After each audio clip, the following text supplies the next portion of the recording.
అందరికీ నమస్కారం। ఈ ప్రెస్ మీట్ యొక్క ముఖ్య ఉద్దేశం ఏంటంటే నిన్న మా బిల్డప్ బాబాయ్ అంటే టీడీపీ ఇన్ఛార్జ్ ప్రవీణ్ కుమార్ రెడ్డి బొల్లారం లేఅవుట్ పిలుచుకొని పోయి ప్రజలు అని చెప్పినాడు। కానీ ఆ ప్రజలు ఎంతమంది వచ్చారు ఏందనే దానికి వచ్చిన ప్రెస్ మీట్ ద్వారా వివరణ ఇస్తానా। నిన్న మా బాబాయ్ ఒక సందేశం పంపించాడు అందరికీ, పొద్దుటూరు ప్రజలందరికీ 2 సెంట్లు ఇస్తా అని చెప్పినాడు। 2 సెంట్లు ఏమన్నా ఇచ్చినాడా? రాండి ప్రజలారా తరలి రాండి అని చెప్పి ఓ స్టేట్మెంట్ ఇచ్చాడు।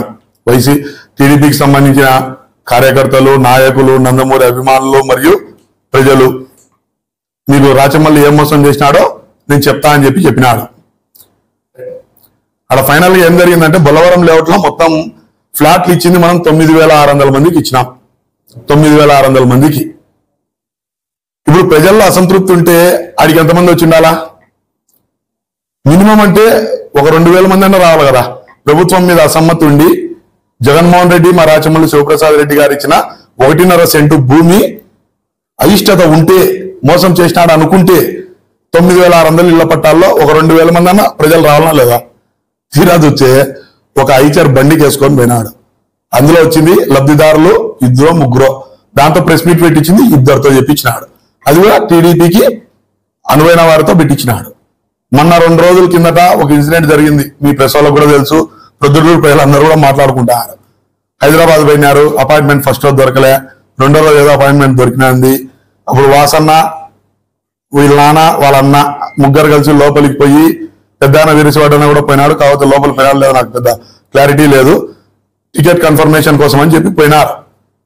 పోతే ఆడ ఈయనకు ఎదురైన ప్రశ్న మొదటిది ఏంటంటే, నీకు టికెట్ వైసీపీ వారు తప్ప ప్రజలు కోరుకోవడంలే టీడీపీ టికెట్ నీకు ఇవ్వడము, ఒక వైసీపీ వాళ్ళు ఒకటే కోరుకుంటారు నీకు టీడీపీ టికెట్ రావాలనేది వాళ్ళ అధిష్టానం ఈయనకు చెప్పినారు। ఎందుకు ఈ పరిస్థితి దాపరిచిందని ఒకసారి ఆలోచన చేసుకో బిల్డప్ బాబాయ్। ఇప్పటికైనా నేను ఎన్నో రోజుల నుంచి చెప్తానా, బాబాయ్ ప్రజల కోసం ధర్నా చేయి, ప్రజల కోసం ప్రెస్ మీట్ పెట్టు, ఎంఆర్ఓ ఆఫీస్ కాడికి రా, మున్సిపాలిటీ కాడికి రా, నువ్వు ప్రజలకు జరిగిన అన్యాయాన్ని ప్రశ్నించు అని చెప్తే ఇంతవరకు ఏం చేసినాడు? ప్రజలతో పనిలే, రూపాయి ఖర్చు కాకూడదు, ప్రజల కోసం ధర్నా చేయం, పర్సనల్ గా ఎమ్మెల్యేని టార్గెట్ చేసి విమర్శిస్తా కూర్చున్నాడు। పొదుపు సంఘాల మహిళలకు మోసం జరిగితే మా ఆడపడుచు నేను కడతా లెక్క అని చెప్పి వాళ్ళ ఇంటికాడికి పోతే వాళ్ళ మీద రాళ్లు వేసి అట్టా పొదుపు సంఘాల మహిళలు అందరికీ చెడ్డైనాడు। అది కేసు పెడితే అదేదో ఈయన పెద్ద స్వాతంత్ర సమరయోధుల్లో మాదిరి నా మీద కేసు పెట్టినారు అది ఇది అని చెప్పి ఒక దొంగ ఇన్ఫర్మేషన్ ను వాళ్ళ అధిష్టానానికి పంపించాలని చూసినాడు। దొంగతనము దొంగ అనేవాడు ఎక్కువ రోజులు ఉండడు, సర్వే కాడు, దొరుకుతాడు। అట్లాంటి ఇన్ఫర్మేషన్లు అన్ని పక్కాగా వాళ్ళకి పోయినాయి। ఇతను ప్రజల్లో తిరగడం లేదు, ప్రజల్లో తిరిగితే గనక ఎప్పటి నుంచి నీకు ఇన్ఛార్జ్ పదవి ఇచ్చింది టీడీపీ వాళ్ళు? నీకెందుకు కన్ఫర్మేషన్ చేయలేదు టికెట్? ఇప్పుడు రేపు మళ్ళా సురేష్ నారాయణ కూడా స్టార్ట్ చేస్తాడు ఆయన ప్రచారం, ఆల్రెడీ పెద్ద ఆయన వరదరారెడ్డి గారు తిరుగుతా, నువ్వు నాకు టికెట్ అని చెప్పి మొన్నటి వరకు మా పిన్నిని మా అక్కని దిపినావు వీధులలో, నువ్వు తిరక్కోకుండా। నీకెందుకు ఈ దరిద్రమైన పరిస్థితి దాపరిచింది? ఒకసారి నువ్వే నీ మనసుతో ఆలోచించుకో। 2 సంవత్సరాలు 3 సంవత్సరాల నుంచి నువ్వు ఇన్ఛార్జ్ గా ఉండి ఇక్కడ ప్రజల కోసం చేసింది ఏంది లేదు, ఓన్లీ రాచమల్లి గారిని పర్సనల్ గా టార్గెట్ చేసి విమర్శించడం తప్ప చేసింది ఏంది లేదని చెప్పి అధిష్టానానికి కూడా పోయింది। లేకపోతే 4 నెలల ముందరి నుంచి పెద్ద ఆయన తిరుగుతారు, 2 నెలల ముందరి నుంచి అన్న క్యాంటీన్ పెట్టి సురేష్ నాయుడు గారు తిరుగుతారు। వీళ్ళు ఎందుకు లైన్ లేక వచ్చారు? నువ్వు ఎందుకు నీ టికెట్ అని ధైర్యంగా చెప్పలేకుండా, కనీసం ఆ సంకేతాన్ని కూడా మీ క్యాడర్లోకి పంపించలేకుండా టీడీపీ కార్యకర్తలకు కానీ నాయకులకు కానీ నీకెందుకు ఇంత దౌర్భాగ్యమైన పరిస్థితి వచ్చిందో ఒక్కసారి ఆలోచించుకో బిల్డప్ బాబాయ్। 9600 ఇళ్ల పట్టాలు ఇస్తే 2000 మందిని కూడా అసమ్మతిగా ప్రజలు నీ కాడికి వచ్చి అన్నా మాకు అన్యాయం జరిగింది, రాచమల్లన్న 2 సెంట్లు 1.5 సెంటు ఇచ్చినాడు అని చెప్పి ఎవరు వచ్చినారో నువ్వే ఆలోచన చేసుకో। నాకు దీంతో కూడా ఒక మంచి పని చేసినావు నువ్వు వైఎస్ఆర్సీపీకి। ఆడ వచ్చినట్టు నాయకులు కాదు, టీడీపీకి సంబంధించిన నాయకులు, నందమూరి అభిమానులు, వాళ్ళ కార్యకర్తలే। ఆడుండే 200 మందిలో 150 మంది వాళ్ళే ఉండారు।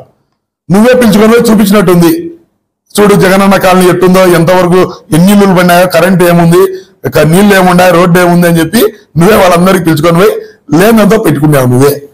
ఇప్పుడు వాళ్ళలో కూడా ఒక డౌట్ పడింది, ఏంది నాయన ఇన్ని ఇల్లులు కడతారు, అన్ని గోడల వరకు వచ్చినాయి, ఇంకా స్లాబ్ ఒకటి కావాలా, ఇంత అద్భుతంగా జగనన్న కాలనీ ఇన్ని ఇల్లులు ఒక ఒక ఊరు మాదిరి తయారైతుంది అది అని చెప్పి ప్రజలకు నువ్వే చెప్పించి నువ్వే పబ్లిసిటీ చేసినావు. నీకు తెలుసుకోవాల్సిన విషయం ఒకటి ఏంటంటే కనుక అందరూ ఇంటికి సంబంధించి ఇప్పుడు ఆన్లైన్ లో రిజిస్ట్రేషన్ కూడా చేస్తున్నారు. ఈ ప్రెస్ లో కూడా తెలిసింటారు అనుకుంటా. ఆల్రెడీ రిజిస్ట్రేషన్లు కూడా స్టార్ట్ అయినాయి ఆన్లైన్ లో. రిజిస్ట్రేషన్ స్టార్ట్ అయ్యి ప్రజల చేతికి పట్టా రిజిస్టర్డ్ గా వస్తే వాళ్ళకి అన్ని అర్హతలు ఉంటాయి ఆ పట్టా మీద. ఎవరికైనా విక్రయించవచ్చు, ఇబ్బందులు ఉంటే ఆరోగ్యానికి కానీ మీకు ఇబ్బందికి కానీ వాడుకోవచ్చు ఆ పట్టాను. ఎవ్వరు మాట చెప్తే కాదన్నా చేతి చూపించే మొగడు అంటారు. 3/4 సెంటు 1/2 సెంటులో మీ టిట్కో ఇల్లులు ఉన్నాయి. ఇప్పుడు ఓపెన్ ఛాలెంజ్ నీకు, ప్రజలందరినీ పిలుచుకొని పోదాం. నువ్వెట్టా పిలుచకరాలేవు అసలైన లబ్ధిదారులు, నేను పిలుచకస్తా. అసలైన ప్రజలు అసలైన లబ్ధిదారులు టిట్కో ఇంటికి లెక్క కట్టినారు కదా ఎవరైతే ఇంత ముందు, వాళ్ళనే పిలుచకస్తా. నీకు ఛాలెంజ్, టిట్కో ఇంట్లోకి పోదాం. మీ చంద్రబాబు నాయుడు టిట్కో ఇళ్లలో ఒక ఇల్లు అపార్ట్మెంట్ పద్ధతిలో కట్టినాడు. ఎన్ని సెంట్లలో ఉందో చూద్దాం. 3/4 సెంటు ఉంది, 1/2 సెంటు ఉంది. మూడు రకాలుగా ఇచ్చినాడు. 3/4 సెంటు, 1/2 సెంటు, సెంటు అని చెప్పి ఆడికి పోయి మనమే ప్రజల్ని పిలుచుకొని చూపిద్దాం. మళ్ళీ జగనన్న కాలనీకి వచ్చి మాకు సంబంధించి మేము ఇల్లు కూడా చూపిస్తాం. ఎవరికి ఎంత రెస్పాన్స్ ఉంది, ఎవరికి ఎంత బాగా ప్రజలు స్పందిస్తారనేది మనమే తెలుసుకున్నాం. ఇది ఓపెన్ ఛాలెంజ్ నీకు.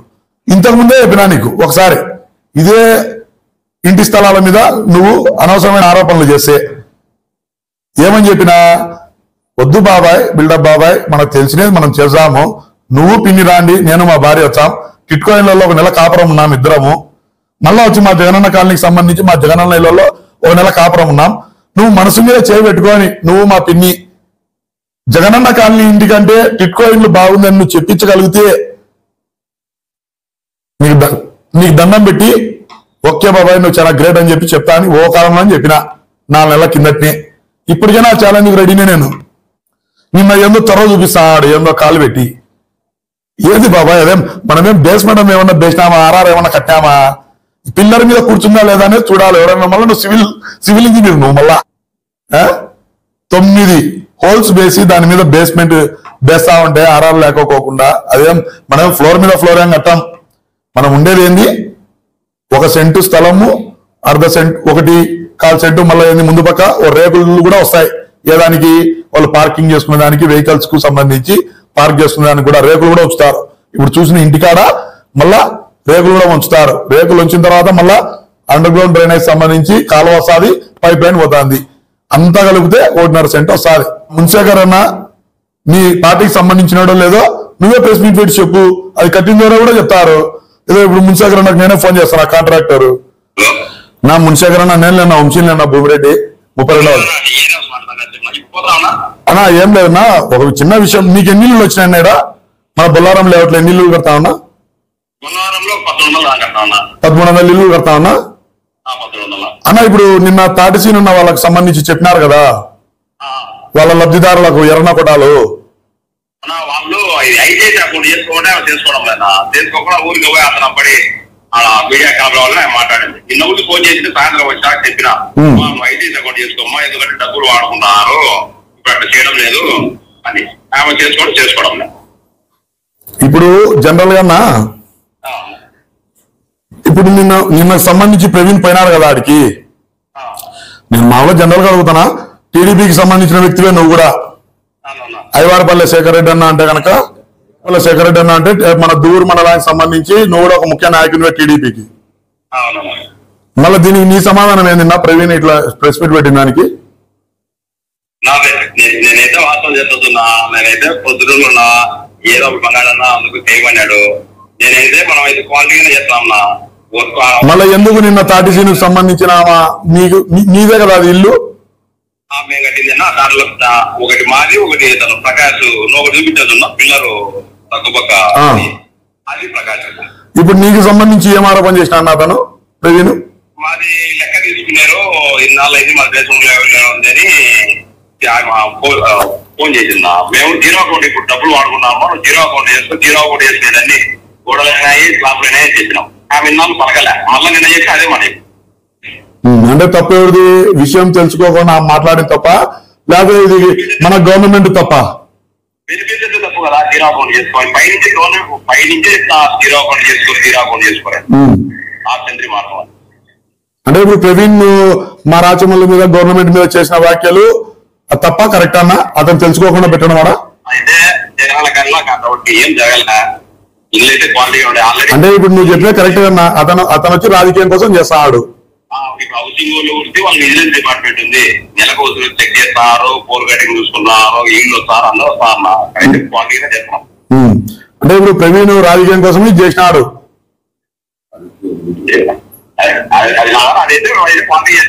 ఓకేనా, అందుకేనా అన్న నువ్వు టీడీపీ వ్యక్తిగా నువ్వు చెప్పినది మనము ఆల్రెడీ చేస్తున్నావు. ఇప్పుడు నువ్వేమంటున్నావు, క్వాలిటీగా వర్క్ చేస్తున్నారు, కూరల్లో వస్తారు, టెస్ట్ చేస్తారు, అంతా చెక్ చేస్తున్నారు, కరెక్ట్ గానే ఉంది అని చెప్తున్నావు. ఓకే అన్న, థ్యాంక్ యూ అన్న. విన్నారు కదా ప్రెస్ వాళ్ళంతా, వాళ్ళ మనిషే నేను అన్ని అడిగిన ప్రశ్నలు. అతను బిల్డప్ బాబాయ్ రాజకీయం కోసం చేస్తాడు. ఇన్ని రోజులు నేను రా బాబాయ్ చూద్దాం సోమరారుపల్లి పంచాయతీలో, రా బాబాయ్ నువ్వు ఇల్లు ఒకటి కూడా కట్టలేదు అన్నావు, నువ్వు నాతో పాటు రా బాబాయ్ అంటే ఇంతవరకు రాలే. మొన్న 2 రోజుల నుంచే జనాల్లోకి తిరుగుతాడు. అది ఏదాని ఎఫెక్ట్ అంటే కనుక ఇప్పుడు వరద రాలేదన్న టికెట్ అని చెప్పి ఊరంతా కోడై కూర్చుంది కాబట్టి నా ఉనికికి ఇబ్బంది కలుగుతాది అనే ఉద్దేశంతో ఆడికి పోయి అబాసు పాలైనాడే తప్ప మా బిల్డప్ బాబాకి దీంతో ఏ పాపం తెలియదు.